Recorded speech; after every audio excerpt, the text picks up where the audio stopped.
Bonjour à tous. Ayons et classe. Bonne année. Nous allons commencer aujourd'hui, jeudi 3 mai 2021, la première émission de notre série Les Directs culturels et camps. Mais pour vous mettre en condition et pour que je puisse moi-même être très inspiré avant de vous livrer le message, j'aimerais vous faire écouter un artiste que j'apprécie particulièrement. Il s'agit de Madzaya, un artiste écan du Gabon.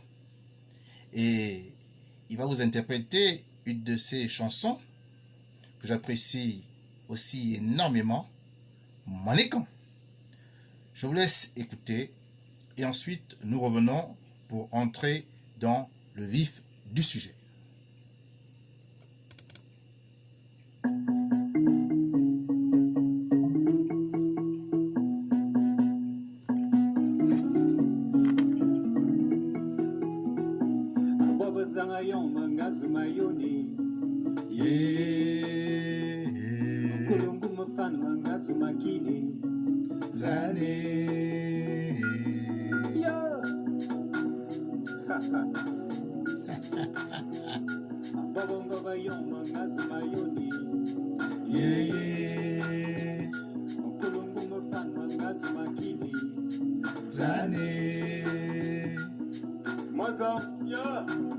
Je verse des larmes de tristesse à chaque fois que je pense à toi, mon frère.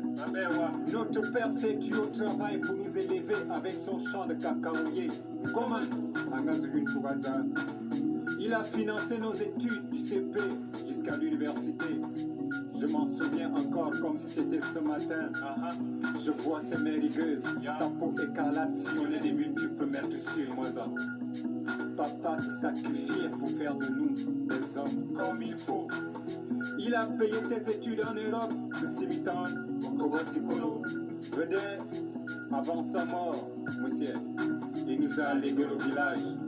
Il nous a surtout recommandé de ne point oublier notre relique, de sauvegarder nos birés et de préserver nos us et coutumes. Mais aujourd'hui, mon désarroi provient de toi, mon frère. Je ne te reconnais plus.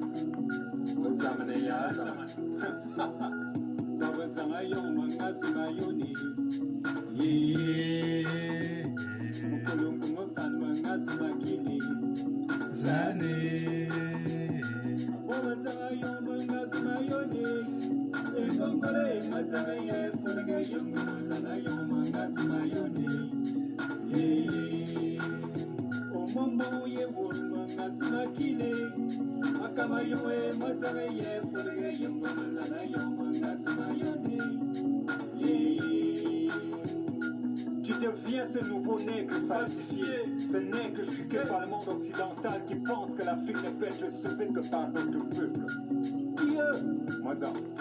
Tu n'es rien qu'un assimilé, un aliéné. Tu n'es que l'ombre de toi-même, un nègre ambulant sans contenu.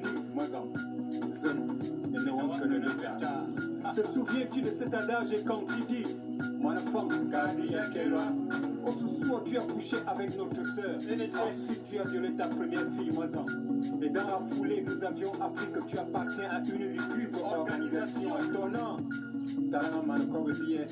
Mais toi, tu as tout rejeté. Ta femme vient des terres inconnues. Tu ne parles plus notre langue acquis du peuple étant. Tu me traites de sauvage parce que j'écoute le moroyon. Tu te moques des gens qui mangent les micons. Les femmes que s'ils l'aiment encore, les accueillent. Qui est?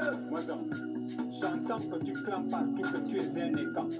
Mais quel genre de camp es-tu donc? Une parodie ou un recram? Le mot écan vient du terme ngang qui signifie respect. Et dans un sens spirituel profond, écan veut dire vénération et adoration. Es-tu toujours un écan lorsque tu vénères l'argent? Es-tu toujours un écan lorsque tu pratiques des rites sodo-maçonniques? Tu es tout sauf un écan.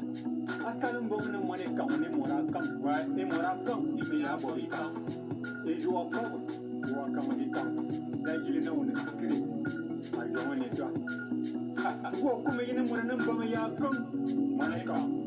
Wakome yine mininga dang bangasi Mwaneka Wakome yine mwara kobe ye zama Mwaneka Mwaza Isan fanyi tete fanyi ni Kazama yana fo mwaneka Akala wese yiman lue na zama Yon tuwa zona na mwana yon fo Zama na mwaneka Yon Apawa tanga yon mangazima yoni Kulungu mafan mangazima kini Zani Apawa tanga yon mangazima yoni Engongole mwatanga ye Folge yongomalana yon mangazima yoni Omomo ye wuru mangazima kile Akama yoye mwatanga ye Folge yongomalana yon mangazima yoni Ayene yoye Ongo yongo ongo malan Sinige Nyoman Ayene yoye Ongo yongo ongo malan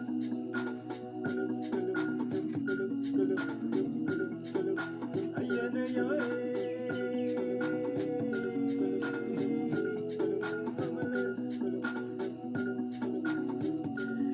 Eh oui, vous venez d'écouter là Mwadzaïa dans son titre Monécan. Et il parle de la Yonécan.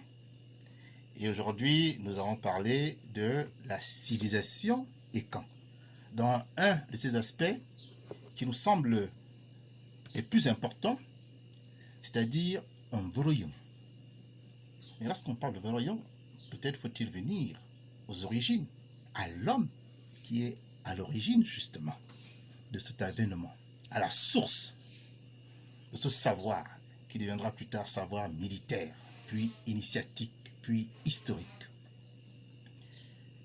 Mais avant de vous livrer le message, vous me permettrez de sacrifier à une tradition humaine, celle de se présenter avant que de s'exprimer devant une assistance qui ne vous connaît pas. Je vais donc le faire, et si vous me le permettez, je voudrais me présenter à vous selon les deux modes que je connais. Le mode occidental que nous pratiquons tous les jours et qui lui relève de la civilisation de l'être. Non, plutôt de la civilisation de la voir. Car dans ce mode occidental qui pratique l'accumulation des biens, la possession est importante. J'ai un nom, j'ai un prénom, j'ai un diplôme, j'ai une profession, j'ai une fonction, j'ai un numéro de téléphone, j'ai une adresse, j'ai un courriel, et tout cela peut tenir dans une simple carte de visite. Et vous avez le mode traditionnel auquel nous étions habitués avant la pénétration coloniale. Ce mode, lui, tient de la civilisation de l'être. Qui je suis? Qui sont mes parents? Qui sont mes ancêtres? Quel est mon peuple? Quel est mon terroir? Et quand je mourrai, quel Dieu vais-je rencontrer? Ces deux modes ne sont pas contradictoires, bien au contraire, ils se complètent.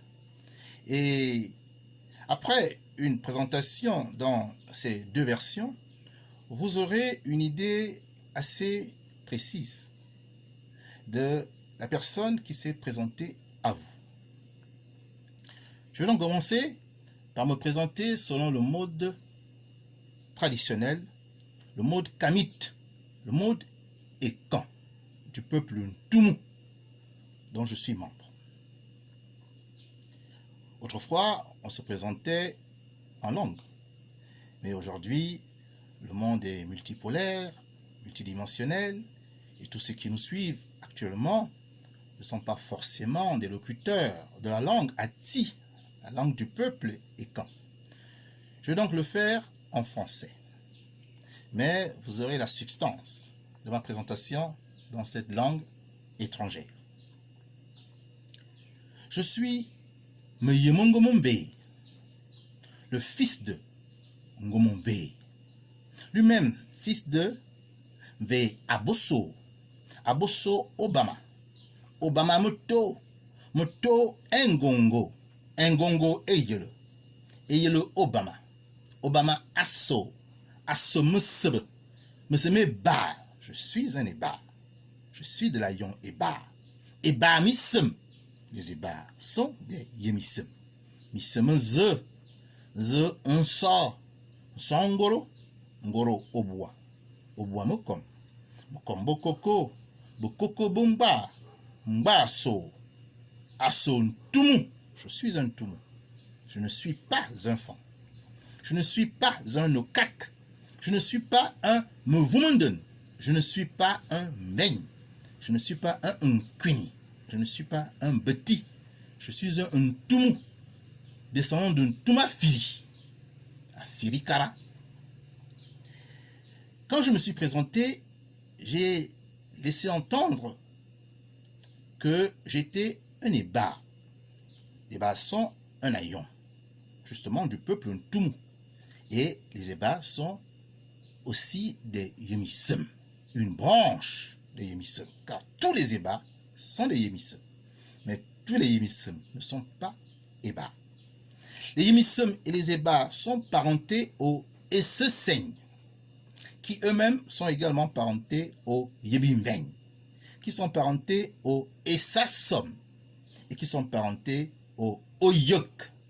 Et dans certaines traditions généalogistes, on nous apprend que les ébiphiles sont aussi apparentés à l'ensemble des Meuillons que je viens de vous présenter là. Voilà donc ma famille paternelle, rassemblée dans tous les pays de la sous-région d'Afrique centrale, que cela soit au Congo, au Cameroun, en Guinée équatoriale, ou même en Centrafrique, où ils existeraient. Un homme, c'est naturellement un père, mais également la mère qui lui donne la vie. Et je vais me présenter aussi selon la lignée maternelle. Ma mère est une femme Nkodjen. Je suis donc neveu d'un Kodjen. Les Kodjen sont mes oncles, Benyandomo, comme on dit. Chez mes oncles, Benyandomo, Nkodjen, on m'appelle Bekabezan, fils de Zamoto, Motomo Ngema, Ngema Ndong, Ndong Nkwa Bitutui, Bitutui Ngema, Ngema Efulan Zambo, Zambo Bowu Edugana, Edugana Andomo, Andomo Nsomoro, Somoro Eban Vebe Ba Bowu Ba, qu'on appelle aussi Bowu Eduga, et qui se surnomme Nkodjen. Donc, Nkodjen est Bowu Eduga. Il est aussi Bowu Mba. Mba Mbunu Mba Asso Ntumu. Je suis également Ntumu par ma mère. Ntumu Ekan Rabia. Vous voyez qu'il y a deux versions. Une version Ntuma Firi Kara, une version Ntumu Ekan Rabia. On voit donc qu'il y a identité entre Afirikara et Ekan Rabia. Et c'était classique qu'un homme ait plusieurs noms dans sa vie. Le peuple de ma mère, le peuple Nkodjen, est apparenté au peuple Yevo, apparenté au peuple Evoine, apparenté au peuple Essaban, au peuple Essakak, au peuple Essamvin et au peuple Essazué. Voilà mes deux lignées, à la fois paternelle et maternelle. Voilà mes familles réparties dans l'ensemble des pays de la sous-région d'Afrique centrale. Je suis, moi, du Gabon. Je suis un Ekan, un Tumu du Gabon. Par mon père, je suis du canton sud, dans le département du Ntem. Et par ma mère, je suis du village Azabikat, dans le canton Nien, département du Wole. Je suis un fils du Wolentem et du village Misseleba. Voilà ce que je pouvais dire de ma personne selon le mode traditionnel. Maintenant, je me présente de manière plus classique, un mode que vous connaissez plus car vous y êtes habitué. Le mode Kamit Ntumu étant malheureusement tombé en désuétude, et c'est la raison pour laquelle je prends un plaisir ici à faire revivre cette tradition ancienne de l'oralité dans la présentation. Selon le mode occidental, je suis Ngomo Private. Alors peut-être expliquer pourquoi dans le mode traditionnel je suis Meyemongomombe et dans le mode on va dire civil, le mode occidental, je suis Ngomo Private.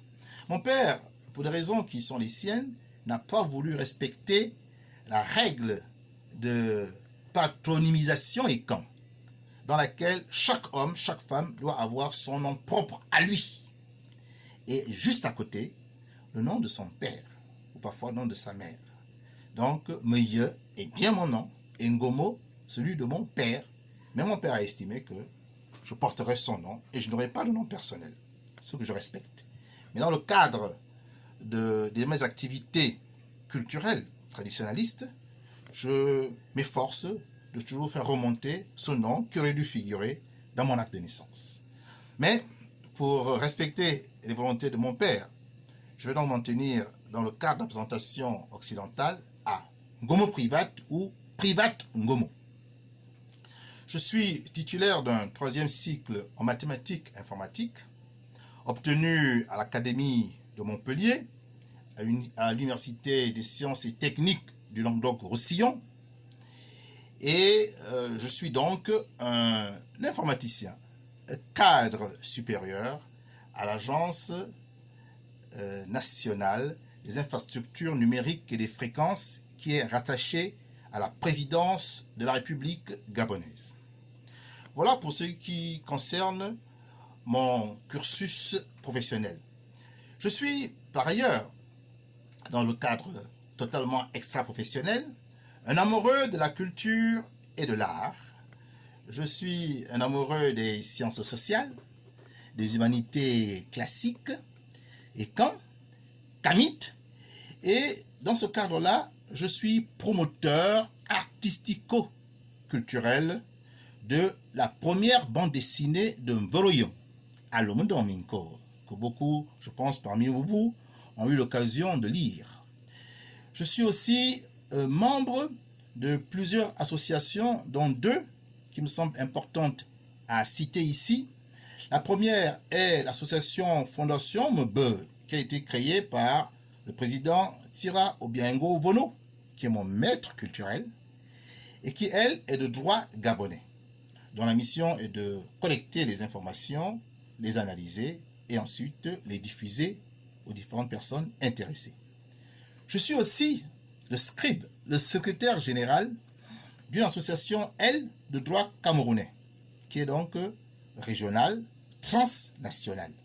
Et cette association se donne pour mission la réalisation de manière régulière des festivals et la rayon écan, c'est-à-dire des moments de culture où le peuple écan est convoqué à venir dans une ville pendant un certain nombre de jours, 3 jours à 1 semaine, magnifier sa culture pour que nous ne la perdons pas.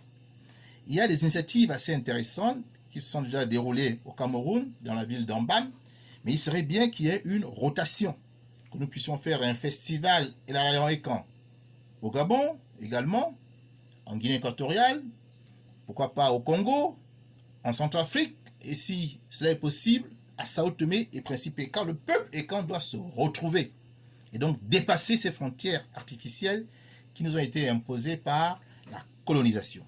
Voilà l'ambition que se donne Elarayon Ekan, celle de faire en sorte que dans l'agenda de tout Ekan, il est marqué que lui et sa famille doivent assister à la prochaine édition du festival Elarayon Ekan. Voilà ce que je pouvais dire de moi. Je n'ai pas voulu vraiment insister sur la question, mais dans la présentation occidentale, je suis également le leader politique d'un mouvement associatif, politique et international qui se nomme New Power. Ce mouvement est foncièrement souverainiste, ouvertement anti-France-africain et fondamentalement panafricaniste. Voilà. Vous avez une idée de ma personne telle que je vous l'ai présentée.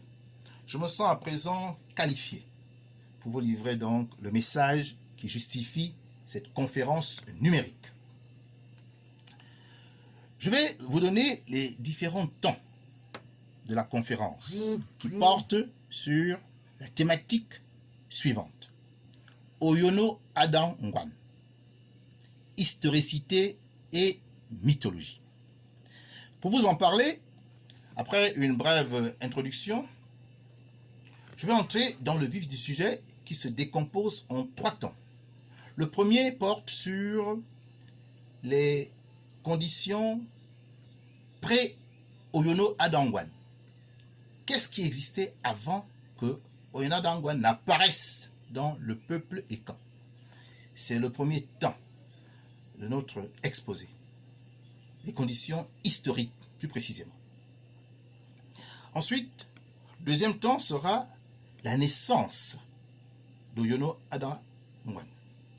Et le troisième temps sera l'avènement du Mboroyong et le legs, l'héritage que nous laisse ce personnage emblématique, à la fois historique et mythologique.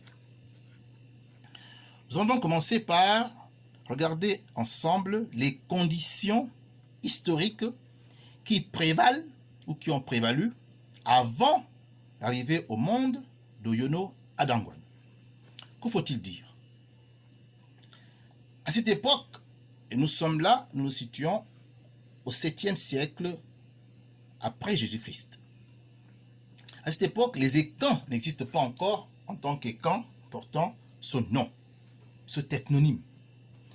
Nous allons donc parler d'un peuple kamite pro-Ekan, les ancêtres qui vont donner naissance aux Ekans. On verra plus tard que Ekan lui-même est né au fin du 14e siècle, début du 15e siècle. Mais quand nous étions au 7e siècle, quand le peuple kamite pro-Ekan vivait au 7e siècle, où était-il? D'après les études que nous menons et les recherches que nous faisons, les livres que nous avons la possibilité de parcourir, il apparaît de plus en plus sûr que le peuple Ekan a ses ascendants qui vivaient dans la vallée du Nil. Nous avons donc un foyer nilotique dans lequel vivait notre peuple, du moins le peuple pro-kamite Ekan. Et précisément dans la ville de Kwa. Kwa ou Kwo en copte. Mais dans notre langue, nous l'avons transformé en Okwa. Et voilà pourquoi cette expression existe. Mamyo Okwa, les choses du temps jadis, les choses d'autrefois. Et en fait, cette phrase renvoie tout simplement à une ville passée où nous vivions et que nous avons quittée. Cette ville Okwa est également appelée Koussos par les Grecs, car les Grecs sont venus en Égypte. Elle est également appelée Koussa par les Latins, car les Romains sont venus également en Égypte. Et enfin, quand les Arabes ont dominé l'Égypte, comme ils le font jusqu'aujourd'hui, où ils sont installés, cette ville, ils l'ont appelée Al-Koussiye. Pardonnez mon accent, je n'ai pas fait arabe comme langue quand j'étais au secondaire. Donc nous pouvons dire aujourd'hui que, à travers le mot Okwa, on peut faire référence à la ville de Kwa ou la ville de Kwo, qui se trouvait en fait dans le nord d'une autre ville, Lycopolis, et qui était située dans le 14e nome. Le 14e nome correspond à une division administrative de l'Égypte antique, un peu comme nous aujourd'hui, nous avons les provinces. Donc il y avait des nomes en Égypte, nous ici nous avons des provinces, et la ville de Kwa, la ville de Kwo, se situait donc au 14e nome. Voilà pour ce qui est de la situation géographique du peuple pro-kamite Ekan. Alors, que s'est-il passé? Pourquoi ce peuple quitte la vallée du Nil? il y a eu l'invasion mahométane. Il y a eu une horde de musulmans portés par un désir farouche d'islamisation et d'esclavagisme qui a déferlé sur le pays de nos ancêtres, le pays Égypte, qui en réalité s'appelle Kama, selon le nom même que nos ancêtres lui ont donné. Donc, ces Arabes venus de la péninsule arabique voisine ont déferlé pour prendre possession de la terre d'Égypte, de la terre de Kama. Et cela se passe précisément à partir de 639 après Jésus-Christ. Et c'est un général arabe dont le nom est connu, Amr ibn al-As, qui va donc porter ses troupes à l'assaut pour la conquête des terres de nos ancêtres. Ces derniers vont fuir et d'autres vont livrer bataille. Mais le peuple kamite pro-Écan fuit parce qu'il n'est pas guerrier. Et donc, il va s'opérer une migration nord-est, donc dans la zone de l'Égypte, la vallée nilotique, vers le sud-ouest, dans la région du golfe de Guinée, pour ce qui est du peuple Écan. Mais il y avait des recommandations pour que ce peuple en migration puisse éviter de mourir en chemin. Je vais ici rappeler quelques-unes de ces instructions qui étaient données et qu'il fallait respecter afin d'être en vie. La première recommandation était d'aller là où le soleil se couche, c'est-à-dire à l'ouest.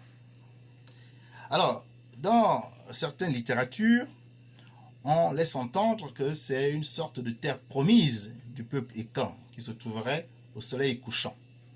Oui, c'est une littérature qui semble déjà sous l'influence de ce que nous ont apporté les Occidentaux avec la Bible, notamment la terre promise du peuple hébreu. Il semble, selon nos recherches, que cette recommandation relevait simplement du bon sens. Les envahisseurs venaient de l'est, là où le soleil se lève.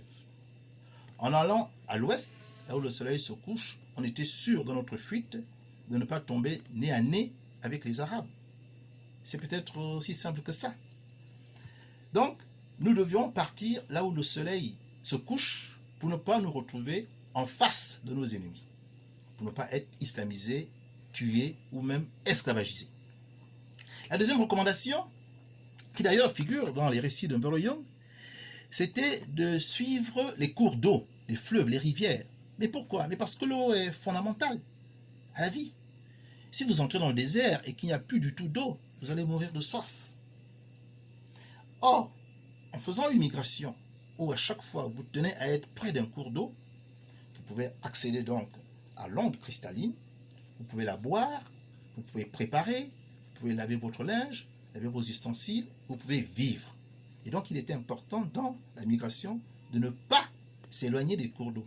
Il serait donc intéressant, dans le cadre d'une étude toponymique et hydronymique, de voir quels sont les lieux qui ont des noms qui se rapprochent justement des noms des fleuves, des noms de lieux que nous avons dans notre geste Mvoroyong, qui est en fait un réceptacle d'un ensemble d'informations que nous pouvons retrouver.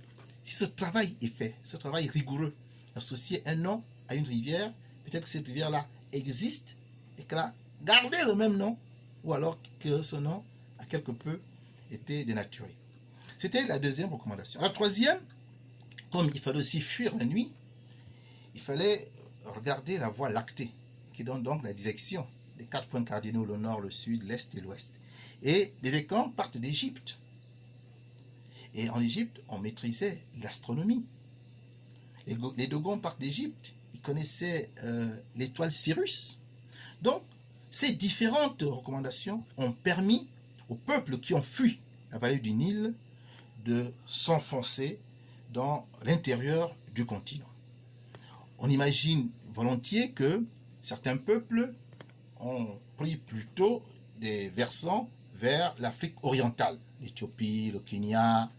D'autres sont allés plus bas, les Grands Lacs, et sont même allés jusqu'en Afrique du Sud.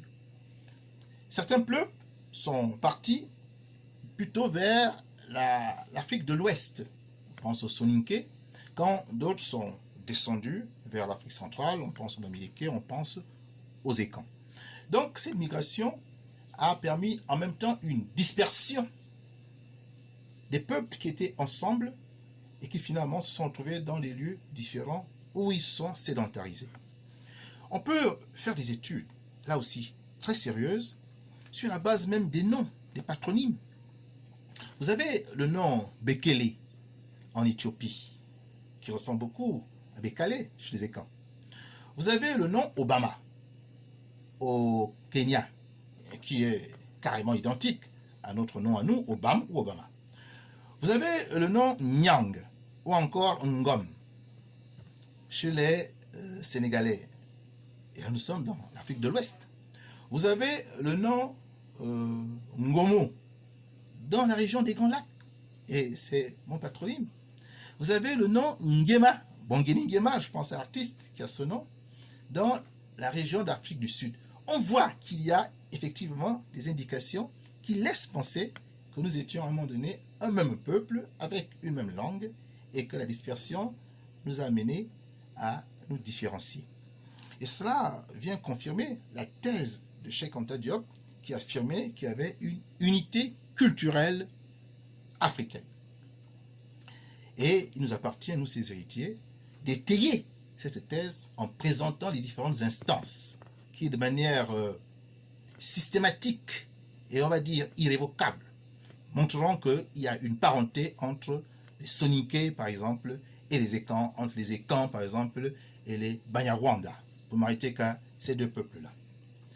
Il y a enfin, pour terminer sur le contexte historique, des éléments culturels qui traduisent bien qu'il y a eu une migration du peuple avant l'avènement d'Oyono Adangwan.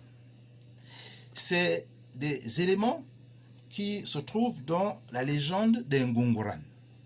Dans cette légende, le peuple Ekan fuit une région où un crocodile, Umbo, vient à chaque fois demander un tribut. Et dans cette tribu, il faut lui donner un homme et une femme à manger. Et dans le récit, on se rend compte que la végétation change de nature. Au départ, c'est une végétation assez désertique, et ensuite elle devient un peu sahélienne, et de plus en plus, elle devient une végétation drue. Nous sommes donc là en pleine Afrique équatoriale, en plein tropique. Donc, cette légende donne une idée de la migration qui a été opérée par les Ekans. Il y a aussi le mythe Gamza, où le peuple Ekan, toujours en migration, se retrouve face à un obstacle qui est une grande rivière, on va dire un fleuve. Ce fleuve existe toujours, il s'appelle le Yom, et il est au Cameroun. Devant cet obstacle, car les Ekans ne savent pas nager et ils n'ont pas l'habitude de construire des pirogues, ce sont des personnes qui fuient la zone nilotique, parce que désertique, pour arriver dans la zone forestière, ils n'ont jamais eu l'occasion de traverser, ils ont plutôt longé les cours d'eau. Voilà devant eux un grand fleuve. Que font les anciens? Ils vont faire une séance mystique où ils vont susciter la venue d'un python, un grand serpent énorme, qui va donc se mettre en travers du fleuve, faisant en sorte que la queue soit dans un bord et la tête dans la rive opposée, permettant ainsi de créer un pont, donc un pont d'écailles de reptiles, et le peuple Ekan va traverser le fleuve Yom sur le dos du reptile, géant mystique. Et l'histoire raconte que à un moment donné, un membre de la communauté Ekan va laisser tomber sa torche indigène sur le dos du reptile, qui se brûle, et se tournant de douleur, il rentre dans le fleuve pour de bon, et il ne revient plus. Ceux qui étaient sur le dos du reptile et qui n'ont pas eu l'occasion de traverser sont morts noyés. Ceux qui avaient déjà traversé ont continué.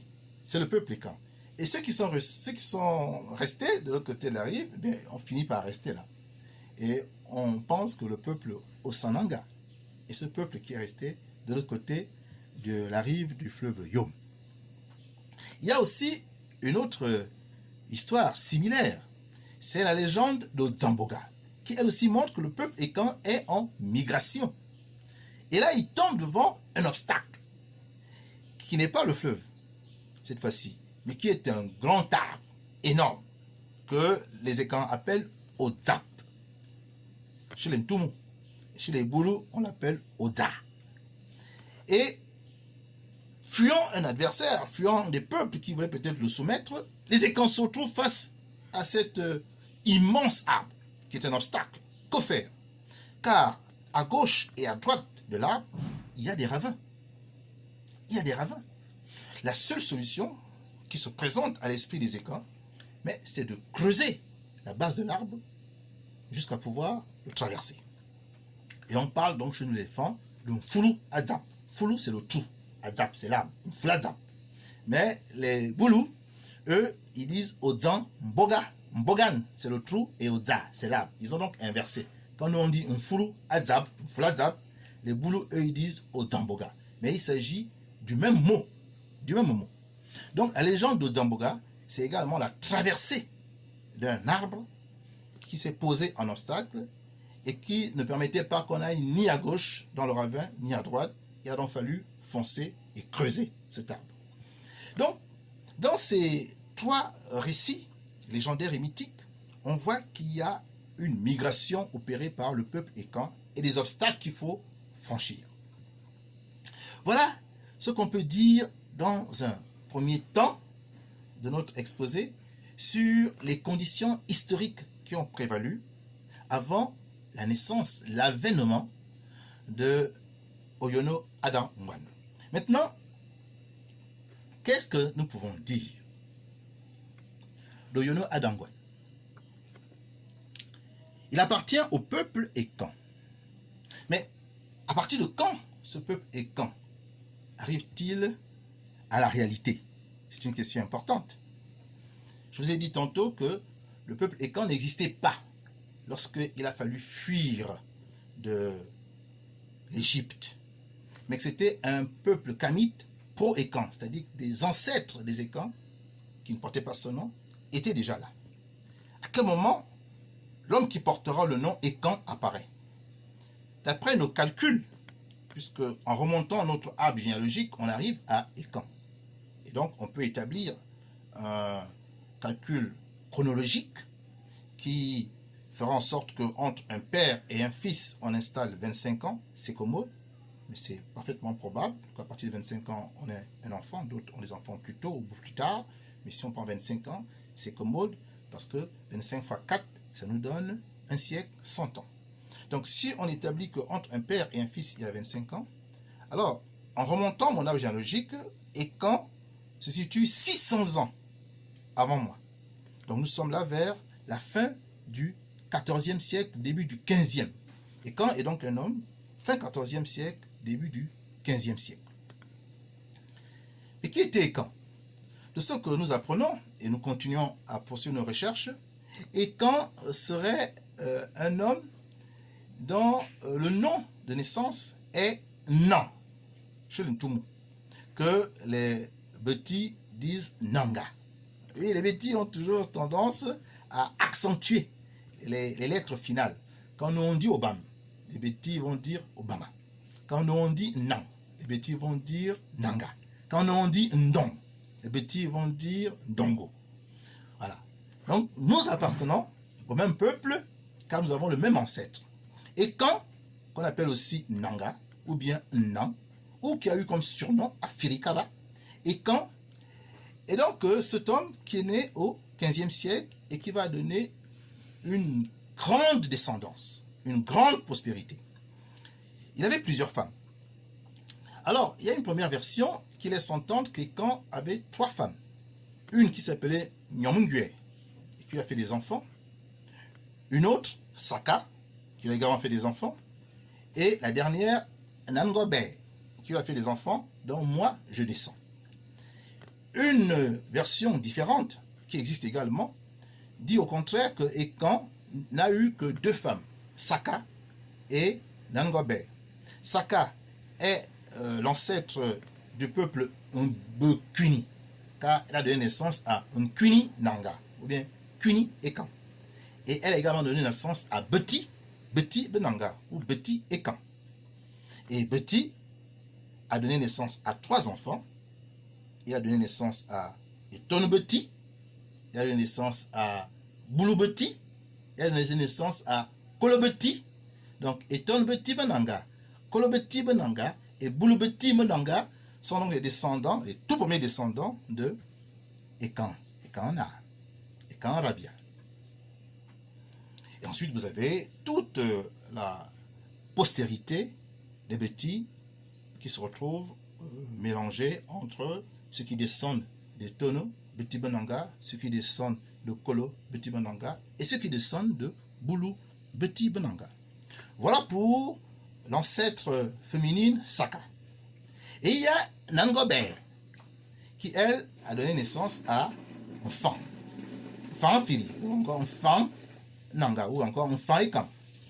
Elle a également donné naissance à Okak Afiri, ou Okak Ekan, ou Okak Nanga, ou Okak Nang. Elle a également donné naissance à 2 jumeaux, Movu et Nden.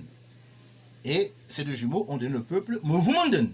Donc Movu Afiri, ou bien Nden Afiri, ou bien Movu Ekan, ou Nden Ekan, ou Movu Nanga, ou Nang, ou Nden Nanga, ou Nang. Donc, ces 2 hommes vont décider de garder ensemble leur descendance. C'est la descendance qui porte le nom aujourd'hui Movu Manden. Nangobe a également donné naissance à Ntumu Afiri, ou Ntumu Ekan, ou Ntumu Nanga.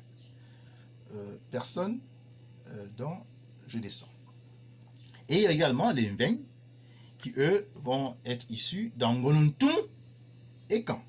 Mais je reviendrai peut-être en détail sur les aspects généalogiques au cours d'un autre direct culturel. Pour l'heure, j'affirme que Ekan, d'après nos calculs chronologiques, est un homme du 15e siècle qui avait plusieurs épouses, et ce sont ces épouses-là qui lui ont donné cette importante descendance, postérité, qui constitue aujourd'hui le peuple Ekan, disséminé dans près de 5 pays de la sous-région d'Afrique centrale. Et donc, quand Ekan naît, nous sommes en migration. Nous sommes en migration. Donc nous pouvons dire que c'est le premier temps, c'est la première ère historique du peuple Ekan. C'est-à-dire la naissance, l'origine donc de ce peuple vient avec la naissance du patriarche Ekan. Nous sommes là au 15e siècle, pendant la migration. Le deuxième temps est celui de l'avènement de Mvoroyong, avec la naissance de Yono Adangwan. Et là, nous sommes au XVIIe siècle, d'après nos calculs. C'est donc l'ère secondaire. L'ère tertiaire du peuple Ekan, c'est l'ère où nous sommes maintenant. C'est l'ère de la sédentarisation.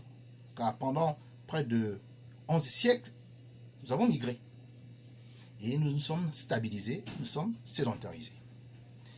Et Oyono Adangwan appartient à l'ère secondaire où, au XVIIe siècle, il va naître et où il y aura l'avènement d'un Mvoroyong, dont il est l'initiateur. Il en est à l'origine.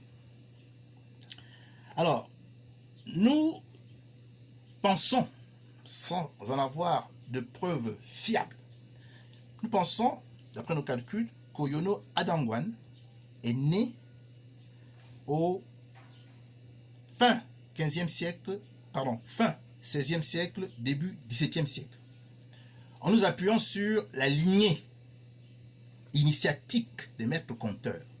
Car dans la tradition, qui s'est consolidée plus tard, l'élève doit pouvoir donner la liste des maîtres dont il se réclame. Et Zhuangema Dangyé le fait très bien dans un de ses récits, Zomizimoban, dans lequel il dit, lui, qu'il a reçu son art de Elosimamba. Elosimamba l'aurait reçu de Don Eyogo Essa. Don Eyogo Essa l'aurait reçu de Mengirimendang. Mengirimendang, lui, l'aurait reçu de Eban Elaminteme. Eban Elaminteme a reçu son instruction de Ondongu. Ondongu l'a reçu de Esonombe. Esonombe l'a reçu de Edu Mvo. Edu Mvo l'a reçu de Bitomoza. Bitomoza l'a reçu de Ndong Bequin. Et Ndong Bequin l'a reçu de Nzeza.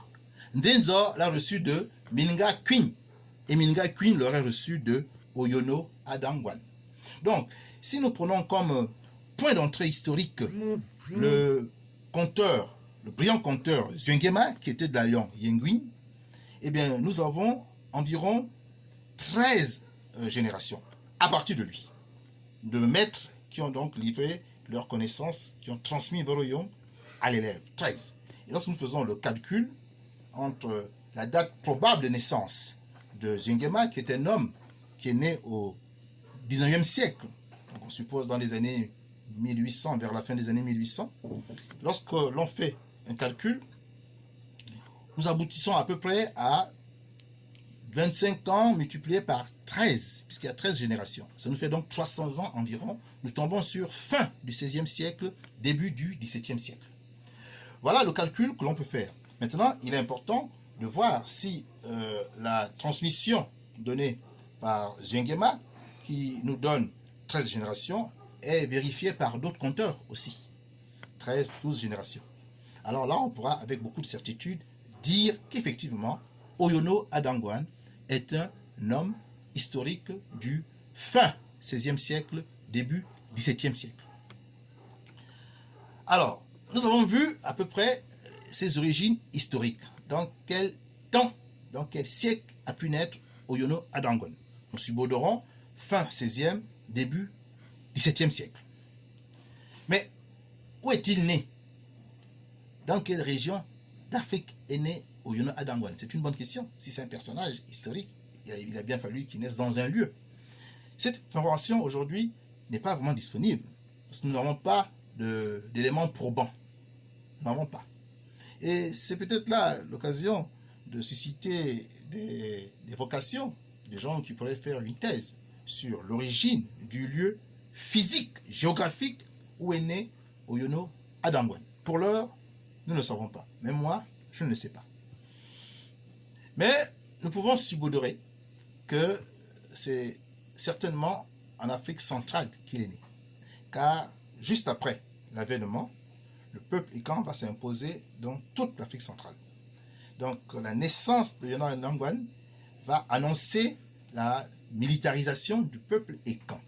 Et lorsqu'un peuple Ikan devient militaire et conquérant, il va donc s'approprier les terres. Et si s'approprier les terres de l'Afrique centrale, ça veut donc dire que ce n'est certainement pas du côté du Soudan ou du côté de l'Éthiopie que Oyono Adangwan est né. Nous pensons qu'il est peut-être né dans la zone du Tchad ou du Centrafrique. Mais il faut faire des recherches. Nous subodorons que c'est en Afrique centrale.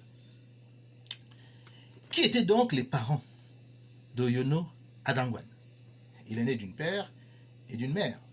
Je vais commencer par la version mythologique, qui est la plus connue, la plus répandue, à cause simplement de la geste Meroyon qui est proclamée par les différents maîtres conteurs. Dans cette geste, il est dit que le père de Okomekan, qui est la mère de Oyono Adangwan, donc Ekan ne voulait pas que sa superbe fille, qu'il aimait énormément, parte en mariage. Il ne voulait pas se séparer d'elle. Et effectivement, c'était une tradition chez les Ekans de refuser que sa fille aille en mariage, car en partant en mariage, elle était dotée, et la dot donnait autorité à son homme sur tous les enfants qu'elle aurait avant ou même après. Et donc, nous ne voulons pas que sa fille soit dotée, et quand on a quand même concédé qu'elle puisse avoir des rapports avec des hommes. Et il y a un qui a été un farouche prétendant du nom de Zabi Kukui. Zabi Kukui était de la Yemumbut. C'est lui qui va faire à Okomekan ce fils il en a plusieurs, mais nous allons nous arrêter sur un seul, c'est-à-dire Oyono Okomekan, et qui ne s'appelle pas Oyono Zor Bikukwin, car il n'est pas de la Yon Yemambet, il est de la Yon Ekan. Donc voilà la première version qu'on a sur les origines de Oyono Adangwan. Le père serait Zor Bikukwin de la Yon Yemambet, et la mère serait Okom Ekan Na de la Yon Ekan. Quelle est sa lignée généalogique si on s'en tient à cette version mythologique? Oyono Adangwan est le fils de Okomekan. Elle-même, elle est la fille de Ekan Na. Naotso, Otso Zam, Zamola, Ola Karme Be, Mpa Sokomo, Sokomo Mbo, Mbo Ngwe, Ngwe Bikoko Bizop, Bizop Biyemeyema, Biyemeyema Minkour mi Aki Ngos Eyo. Donc, à partir de Yanangon, on remonte à l'être suprême qui est chez nous les Ekans Eyo. Et nous traversons les différents ancêtres cosmogoniques. Voilà la généalogie immortelle d'Oyono Adangwan. Maintenant, intéressons-nous à la dimension historiciste, qui naturellement est beaucoup plus difficile à cerner. Mais nous allons néanmoins donner quelques hypothèses.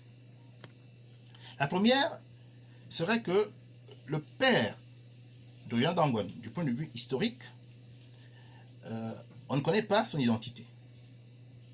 Et par souci de mythification, les successeurs d'Oyono Adangwan ont tenu à inventer ce personnage qui s'appelle Zor Bikukwin. C'est une possibilité, car on sait que le propre du mythe, c'est justement de travestir, de dénaturer parfois la vérité. Mais il faut aller chercher cette vérité. Parfois, on ne l'a pas. Et quand on ne l'a pas, on peut effectivement subodorer que on ne connaît pas l'identité du père d'Oyono Adangwan. Comme on peut aussi dire que dans la mythification, on a conservé le nom du père et que le père s'appelle Zor Bikukwin. Donc, ces deux hypothèses qui restent parfaitement possibles dans une approche historiciste objective. La mère, c'est la même chose. Peut-être que la mère de Oyono Adangwan, on ne connaît pas son nom. Et dans la mythification, comme le père, on lui a trouvé donc cette ascendance Okomekan. Et Oyono Adangwan lui-même, peut-être que ce nom-là a été finalement inventé par le mythe, comme son nom peut aussi avoir été le nom réel que la tradition a gardé, même lorsqu'elle a procédé à la mythification. Donc, sur le plan scientifique, historique, eh bien, il serait intéressant de faire des études pour que nous puissions arriver à des conclusions sur lesquelles tout le monde pourra s'accorder. Pour l'heure, on s'en tient à la version mythologique qui, finalement, incite à penser que c'est également cela la version historique. Mais c'est discutable. Du point de vue rationnel, c'est parfaitement discutable car on sait que le mythe peut parfois transformer les choses et donner d'autres éléments qui n'existaient pas au départ. Mais comme Oyono Adangwan a existé, il y a quand même des informations que nous pouvons avoir qui laissent penser qu'il a appartenu à un peuple. Dans le peuple Ekan, était-il Beti? Était-il Nkwini? Était-il Okak? Était-il Fan? Il semble, dans ce que nous avons comme information, que Oyono Adangwan serait peut-être de la Yon Yenzok. D'autres disent qu'il serait de la Yon Oyak. Ces deux Meyon, Yenzok ou Oyak, sont des Meyon Ntumu.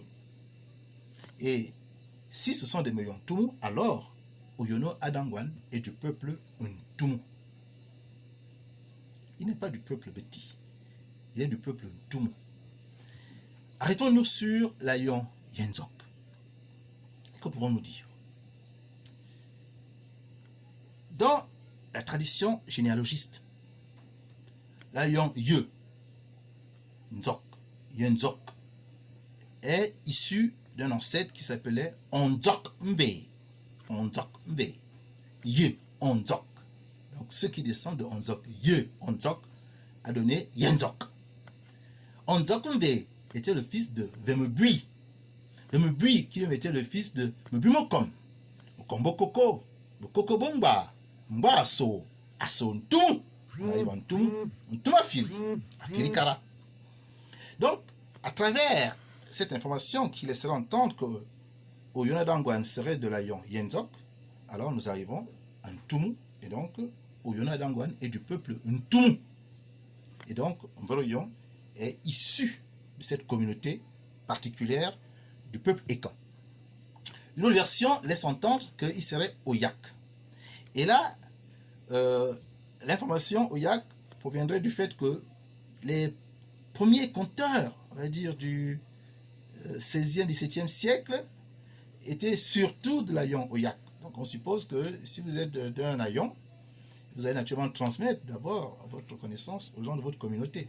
Et comme beaucoup de maîtres conteurs sont de l'Ayon Oyak autour du 16e, 17e siècle, je vous ai présenté quelques noms, on peut donc dire que peut-être, c'est une hypothèse, peut-être que Oyona Dangwan était de l'Ayon Oyok. Oyok avait pour père Ongoro. Ongoro aussi a un autre nom, on l'appelle parfois Mevele. Donc quand vous dites Mevele dans votre généalogie, eh bien, sachez que Mevele avait également un nom qui était Ongoro. Donc Ongoro avait pour père Obwa. Obwa Mokom, Mokombo Koko, Koko Bomba, Mba Aso, Aso Ntum. Donc, que ce soit par la lignée généalogique Oyak ou la lignée généalogique Yenzok, Oyono Adangwan est un homme qui appartient au peuple Ntum de la nation Ekan. Nous poursuivons. Le nom d'Oyonada lui-même, est-il son nom à lui? Est-il le nom d'un initié dans l'ésotérisme? Ou bien est-il le nom qui a été donné par ses successeurs lorsqu'ils l'ont mythifié? Sur le plan historique, on n'en sait rien. Sur le plan mythologique, nous entendons à cette information. Et peut-être que le mythe a conservé cette part de réalité historique. Comment cet homme qui naît va être à l'origine de l'avènement de Mvoroyon? Nous sommes là dans la deuxième partie de notre conférence. L'avènement. Nous avons vu les conditions historiques qui ont prévalu avant sa naissance. Nous avons vu de quel peuple il est issu, du peuple Ekan. Plus précisément, du peuple Ntumu. Maintenant, nous essayons de voir qu'est-ce qui se passe pour que survienne par Oyona Dangwan Mvoroyon. Je dis bien Mvoroyon, je ne dis pas Mvet, car je pourrais prendre un autre direct culturel pour m'exprimer justement sur le distinguo qu'il faut apporter entre Mvet et Mvoroyon, car ce n'est pas la même chose. C'est certes corrélé, mais ce n'est pas la même chose, il faut le dire ici. Nous parlons de Mvoroyon avec Oyono Adangwan. Que dit la version mythologique? La version mythologique, qui est la plus connue et la plus répandue, parle d'une guerre qui aurait opposé donc les Ekans à un autre peuple. Et que cette guerre se passait en forêt. Et que au cours de cette guerre, Oyono Adangwan, blessé, serait tombé dans un coma et on l'a pris pour mort. Mais nous ne pouvons pas le laisser en forêt, on l'a ramené au village. Mais on voyait qu'il était mort, mais qu'il était en même temps vivant. En fait, il était dans le coma. Et lorsqu'il est revenu du coma, il a donc proclamé cette vision qu'il a reçue, cette vision messianique et prophétique. Et c'est cette vision aujourd'hui que nous avons l'habitude d'entendre à travers les différents récits de Mvoroyon. Si vous avez un peu de patience, je sais que vous l'avez, puisque vous m'écoutez maintenant depuis pratiquement 1 heure, je m'en vais maintenant vous donner lecture d'un texte qui a été fait par Youssef Messanga, un Camerounais, dans lequel il est question de la vision d'Oyono Adangwan. Que dit le texte? C'est un texte poétique. Je vais essayer donc de le lire avec les emphases qu'il faut. Que les oreilles écoutent, elles écoutent. Le Verbe créa le Mvet. Le Mvet devint parole, parole active, qui transmet les mystères sacrés, mystères du Mvet diurne. Que les oreilles écoutent, elles écoutent. Le Verbe devint parole, et la parole devint révélation. Révélation sacrée à Oyono Adangwan, fils de Komekana, plus belle que la lune, Adangwan. Oyono Adangwan ne fut pas confié à son géniteur Zobi Kukui. Zobi Kukui, c'est lui, Bifugazle, le Yemumbet. Oyono Adangwan est fils de 3 familles, celle de Ndon, d'où naquit le roc, celle de Mba, d'où naquit le fer, celle de Miyamango, d'où naquit Aout, la latérite brute. Ondu Tumuflu, descendant de la latérite brute, livra un combat contre les rocs et les fers. Nul ne fut vainqueur. Tumuflu frappa son torse et décida. C'est de la latérite qu'on tire les marteaux. Ndon a engendré les rocs qui ramollissent les fers. Mba a engendré les fers qui brisent les rocs. Mais c'est de la latérite brune que naissent les marteaux. Miyamango est le père des marteaux qui brisent les rocs, des marteaux qui ramollissent les fers. Tout le monde approuva. Il en fut ainsi. Oyono Adangwan quitta ses parents. Il vint habiter parmi les Étones, ce qui montre qu'il n'est pas Étone, qui peuplait les montagnes Nkolvik, entre le volcan Moko Mongwan et les marais d'Abandik, sur les rives de Bingwara. Voilà les noms importants qui peuvent faire justement référence à cette étude toponymique dont je faisais état plus haut. Il sombra dans le sommeil du Melan. Je parle, lui parla. Tue l'éléphant qui s'agite en toi, et je te révélerai les origines du monde. Je suis le Verbe, celui qui est au-dessus. Je suis le Verbe, centre des choses, le Verbe qui fait